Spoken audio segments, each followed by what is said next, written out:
Hello and welcome to another edition of Shaka Extra Time. I am Paul Ndiho, and joining me on set live is Shaka Sali himself, aka the Kabale Kid. Hello, Shaka.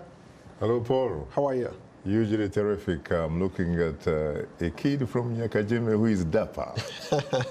Likewise, I'm trying to look up to you, my friend. Really? Good, yeah. A warm welcome to all our Facebook followers watching us live. Shaka Extra Time is a place where you get to talk to Shaka and ask some pertinent questions. Today we'll be talking about a wide range of issues on the African continent, but maybe let's start right here in our capital, Washington. So, Shaka Sali, we just had some interesting elections here in the United States. Democrats seem to have won the hearts and minds of a lot of people. They won the House of Representatives, but the Senate remain in the hands of the Republicans. What does this mean when you look at it from the larger context? You know, when the framers of the Constitution were putting together that very important or most important document, they had in mind a democracy. And they wanted democracy because most of the descendants of those who had in fact run away from Europe, which was under dictatorship and what have you, wanted to make sure that they were ruled or governed fairly. They wanted to avoid the idea of somebody getting mad with power and becoming a dictator. And so they introduced the system of checks and balances. And those checks and balances would be reflected in the three different independent branches of government. It would be the executive, which would be led by a president who would be residing in 1600 Pennsylvania Avenue, the White House. And then there would be Capitol Hill, which would be made up of Congress or the legislature. And that would be the Senate, the upper house, and the lower house would be the House of Representatives, which would get into the business of checks and balances. And then you would have a third branch, which is the judiciary system, which also would be checking the other two branches. So what you have right now, you have the Democrats winning the House of Representatives, whose constitutional role, by the way, is oversight. What does it do? Basically, it is there to check the executive. It's looking at his back, and it is saying, no, you can't cross the line. And so basically what you have really at the end of the day, you have what normally is referred to as gridlock. They have to work together in order to have something done in this town. They have to figure out a way of doing work together, or they will probably sink politically, both of them, rather than swim, actually. And so it's going to be very interesting, especially given that you have about 2 years, by the way, to the presidential elections. And President Trump has drawn the line in the sand. He has said, you know what, look here, guys, yes, you won, but we won the Senate. So if you want us to work together, we can work together. But if you're going to, in any way, try to impede what I'm trying to work on, it's not going to work. How do you characterize that kind of statement that he gave? I think that he probably needs to be a little bit magnanimous, really, because let's face it, you do have, yes, the Democrats actually won big, really, when you come to think about it, because again, that House of Representatives, my friend, it can do a lot of things. It can do the job of investigations, for example. You still have the issue of the independent counsel. You're talking about the issue of whether or not Russia may have interfered in the last election. You know, that investigation is still ongoing. And the House of Representatives has a huge say in that.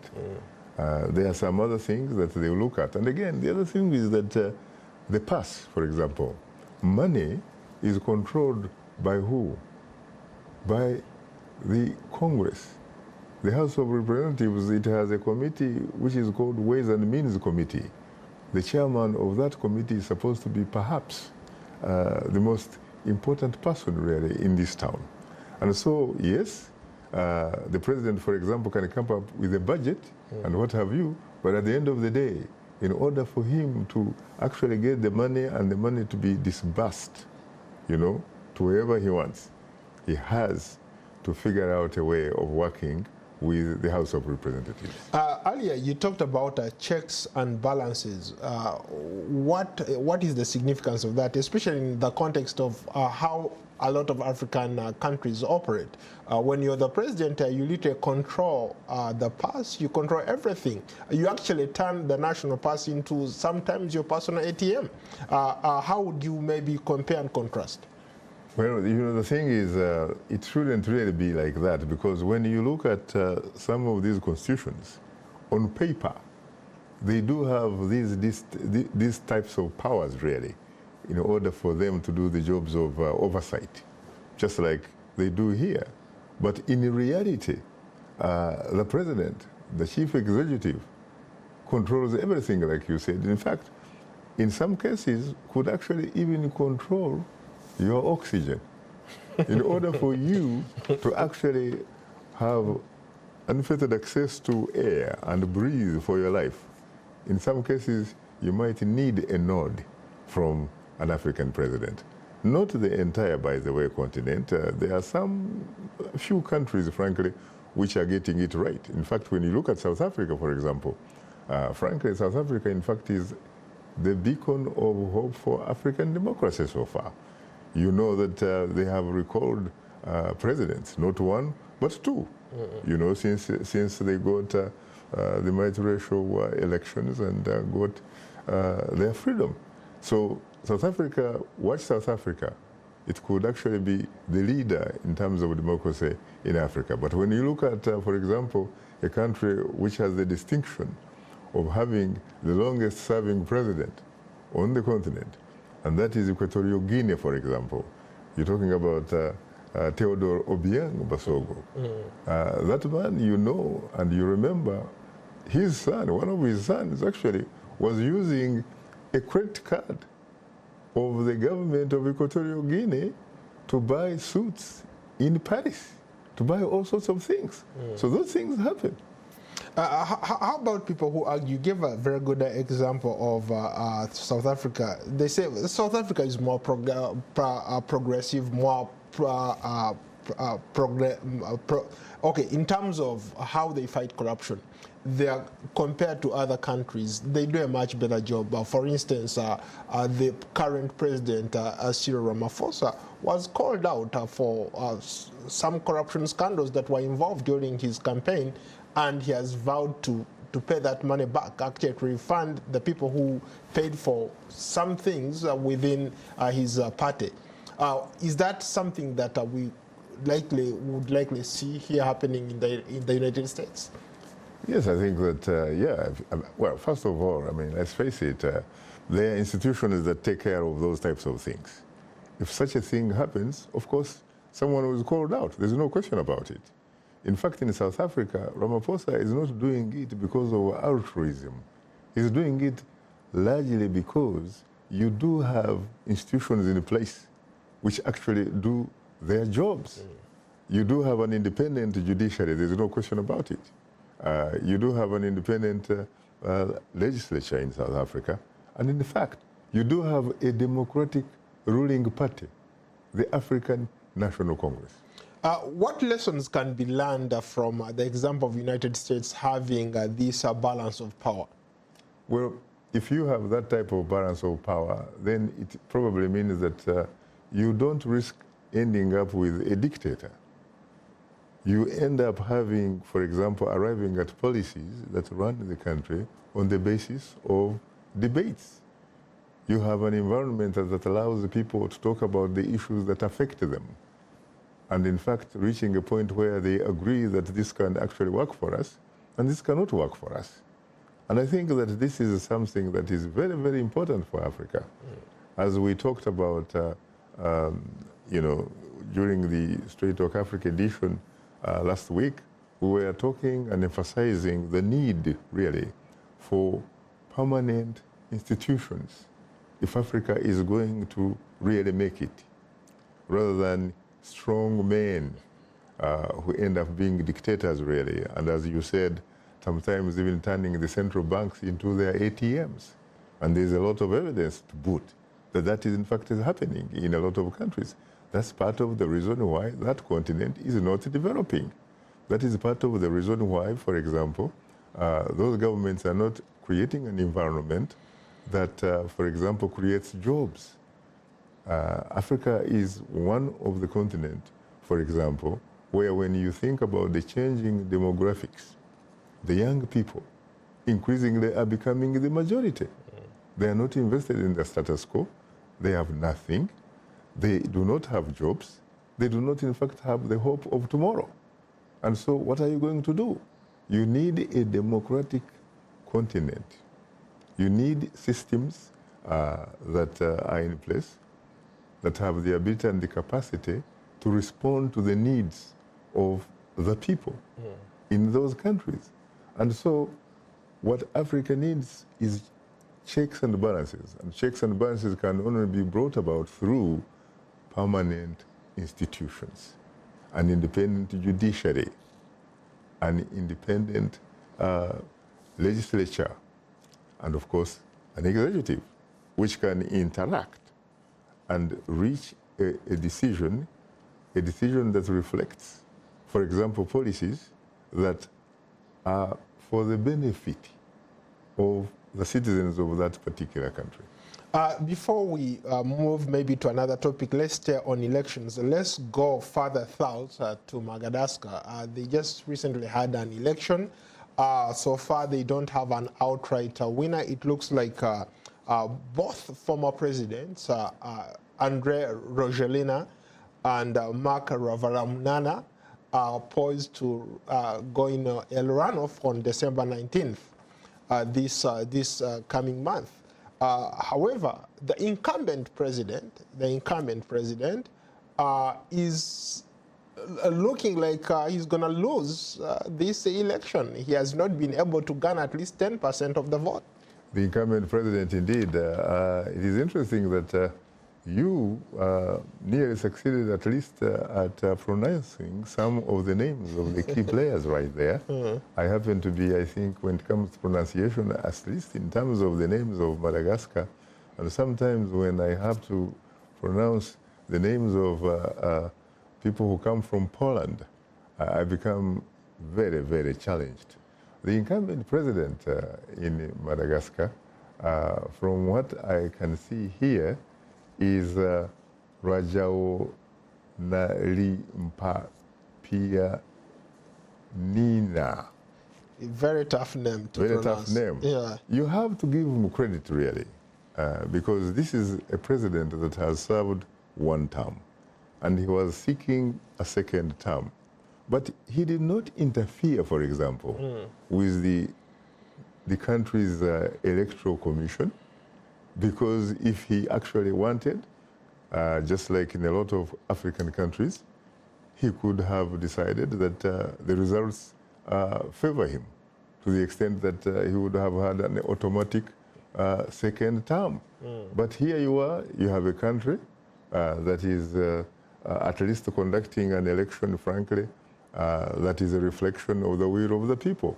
And this is the reason why, as you said, you have Rajoelina and Ravalomanana, who are going to second round so that one of them will become president, and the gentleman who is in office right now will go home. And of course, as I remember the last time I was in Malawi, I had a very interesting interview with a former Malawian president, Bakiri Muluzi, who actually told me and proved to me that there is, after all, life after State House.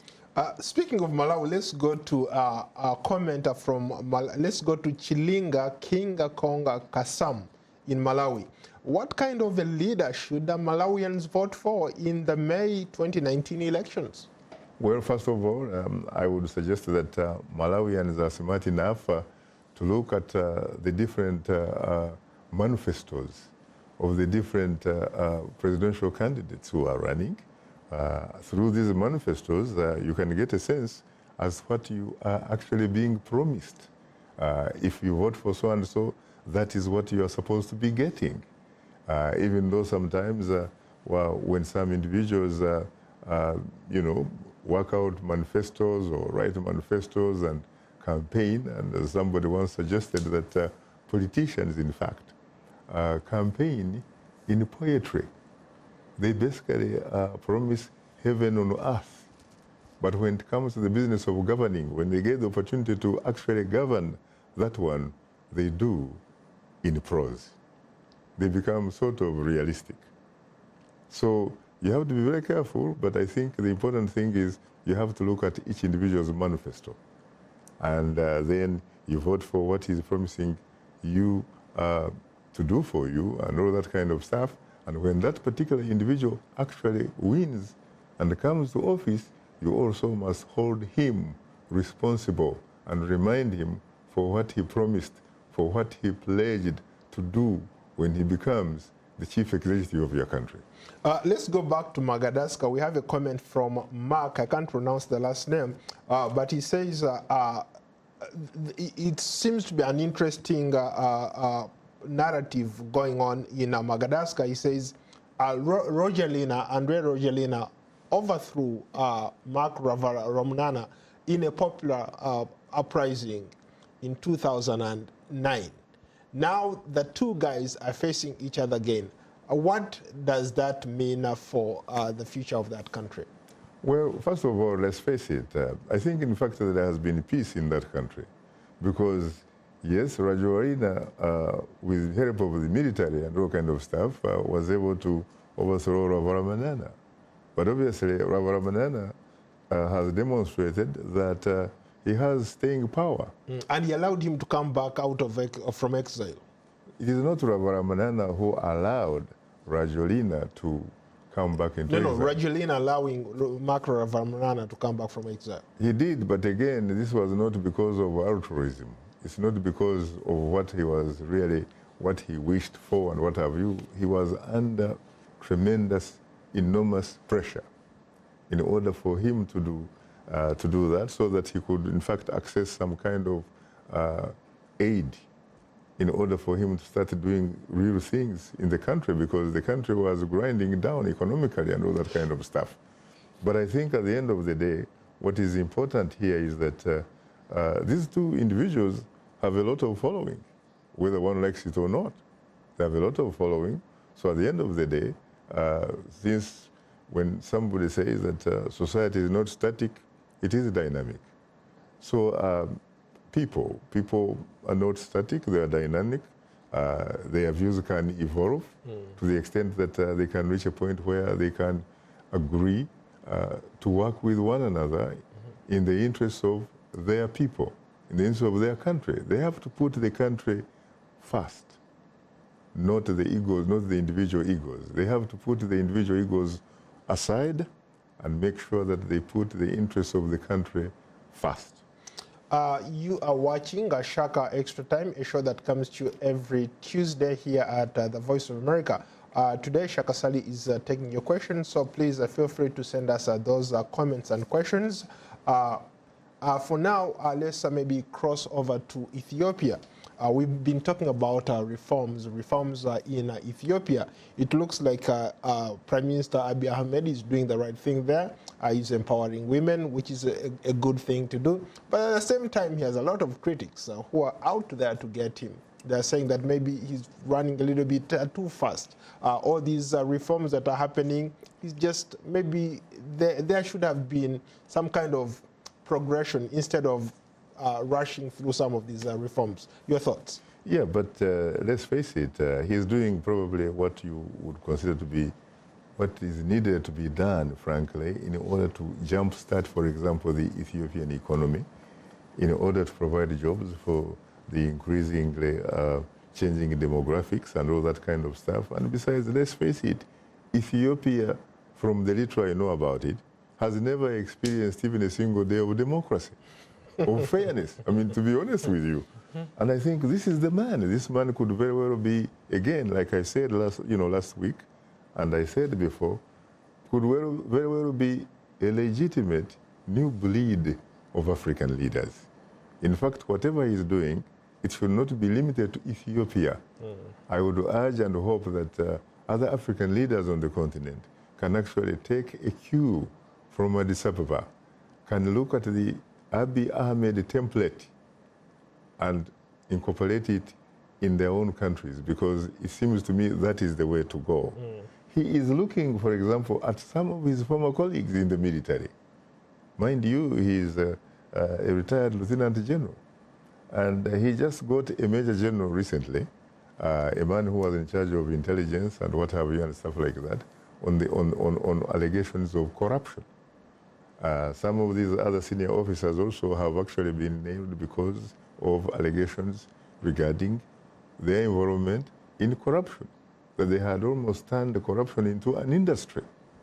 And then you have also business women, businessmen, and all that kind of stuff. And then you also had some of these officials who were abusing power, especially when there were some political prisoners who had been jailed. They were subjected to torture and all sorts of things. And this, by the way, some of these tortures were condemned by some international human rights groups, such as Amnesty International and Human Rights Watch. And so he's doing the right thing. As a matter of fact, when you look at some of the reforms he has carried out, these reforms have received widespread support from the West especially, and some other democratically oriented, countries globally. So he's doing the right thing. But the question is, does he in fact have incontrovertible evidence that these people in fact were engaged in corruption, that these people were engaged in torture and what have you? And if he does, then he should make sure that these people become at least, in a sense, go through what you would call due process. We would like to look at people going through due process. Now, if they do, the question is, to what extent, for example, is the Ethiopian judiciary system independent? Okay. How about those people who say that perhaps he's targeting political opponents, that perhaps he's not doing this because he has to do it, he's just trying to appease the ruling party? And there are those who argue that maybe he's selectively picking on some people. Well, what in fact you are saying is something that has been raised by the chairman of the TPLF, the Tigrayan People's Liberation Front. This is, in fact, the most powerful, until recently, party that is part of a coalition that is made of the government, the Ethiopian People's Revolutionary Democratic Front. TPLF was the party that obviously was run by Meles Zenawi until he died. And it is the party essentially that formed the Ethiopian People's Revolutionary Democratic Front, which seized the power back in 1991. Now it so happens that the Tigrayan people, they happen to be a minority. They form about 6% really of the country, but they had disproportionate power because they seized the power using the AK-47. And they have actually, because of that, benefited enormously because they had, for example, access to contracts and all sorts of things. Some of them have, big businesses and you name it and that kind of stuff. Now, the Ethiopian Prime Minister Abiy Ahmed happens to come from an ethnic community called Oromo. The Oromo are the largest ethnic community in Ethiopia. They also took the brunt because it is their young people who pretty much were in some of these protests. For 3 years. For 3 years. And a lot of them, in fact, died and what have you. But eventually, you can see where they are. They seem to be on the verge of helping to bring a new era in Ethiopia, and a new era that seems at least to have given the government an opportunity to embark on what you would call social, political reforms. Do they have challenges? Of course there will be challenges. I mean, in any time when you talk about change, yes, there are people obviously who want to see those changes because they hope to benefit from them, but there are also people that have been having it so good, so well, that they wouldn't want to see anything really changing and taking away some of the privileges that they have been having. And so those are the circumstances that we are looking at. But at the end of the day, it seems to me, from what I read, from some of the people I have talked to from Ethiopia, that this man has a lot of support of the Ethiopian people. Let's go to some other interesting topic. Every time we've sat on this table, we talk about China-Africa relations. There is an interesting comment from Orek Isaac. He says, what's your comment on the Kenyan president rejecting the sale of Nairobi deal with China? Well, first of all, I really can't answer such a question because I have not done sufficient homework in order to understand the dynamics.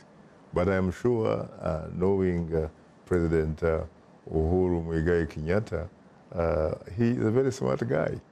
He must have looked at it and probably judged that this is not in the best interest of his people. And therefore he decides he's not going to do it. But wait a minute, Kenya is doing a lot of, China is actually investing a lot of its money in Kenya. Yeah, yeah. Wouldn't that be part of the ongoing process of China investments in Kenya? Yeah, but you see, if you are a smart guy, really, what you need, if you are like a beautiful woman, there are so many people wooing you. What you have to do is to make comparisons and contrasts and perhaps get the best bargain that you can get out of those suitors.